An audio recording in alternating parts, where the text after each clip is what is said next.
Hello friends, అందరికీ నమస్తే. Welcome back to our channel. ఈరోజు మన ఛానల్లో ఎంతో టేస్టీ అయిన రెసిపీ రిబ్బన్ పకోడీ. అచ్చం స్వీట్ షాప్ స్టైల్లో అదే టేస్ట్ తోటి మనకి ఇంట్లో రావాలంటే ఎలా ప్రిపేర్ చేసుకోవచ్చో ఈ వీడియోలో చూసేద్దాం. ఈ రిబ్బన్ పకోడీ కోసం 3 కప్పుల వరకు పొడి బియ్య పిండిని తీసుకోవాలి. ఇలాగ ఒక మిక్సింగ్ బౌల్ తీసుకొని 3 కప్పుల పొడి బియ్య పిండిని స్టైనర్లో వేసుకొని కొంచెం కొంచెంగా వేసుకొని జల్లించేసుకోవాలి.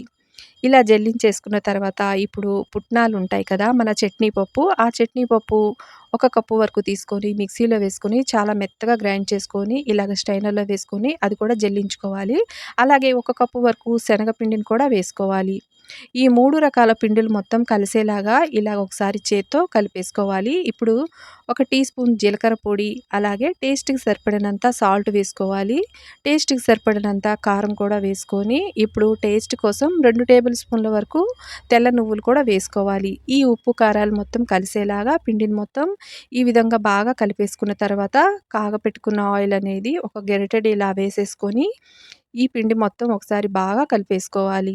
ఈ ఆయిల్ మొత్తం కలిసేలాగా పిండి మొత్తం కలిపేసుకున్న తర్వాత ఇప్పుడు నార్మల్ వాటర్ తీసుకొని కొంచెం కొంచెంగా వాటర్‌ని యాడ్ చేసుకుంటూ మనం చక్రాల పిండి ఎలాగైతే స్మూత్‌గా కలుపుకుంటామో అదే విధంగా పిండిని ప్రిపేర్ చేసుకోవాలి. మరీ గట్టిగా కాకుండా, మరీ పల్చగా కాకుండా ఈ విధంగా కలిపేసి పక్కన పెట్టేసుకున్నాక ఇప్పుడు రిబ్బన్ పకోడీ ప్లేట్ తీసుకోవాలి.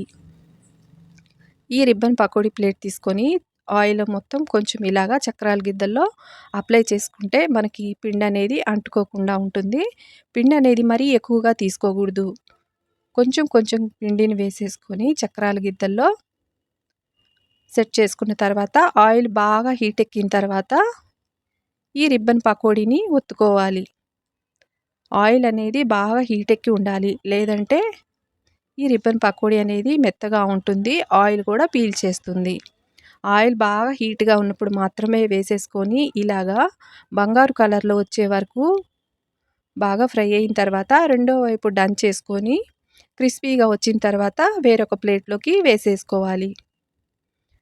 స్టవ్‌ని మీడియం ఫ్లేమ్‌లో టు హై ఫ్లేమ్‌లో పెట్టేసుకొని అడ్జస్ట్ చేసుకుంటూ ఈ విధంగా మొత్తం ఈ రిబ్బన్ పకోడీ మొత్తం అదే విధంగా ప్రిపేర్ చేసుకోవాలన్నమాట.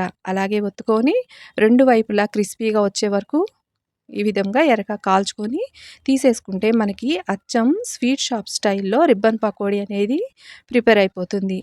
ఎంతో టేస్టీగా ఉంటుంది.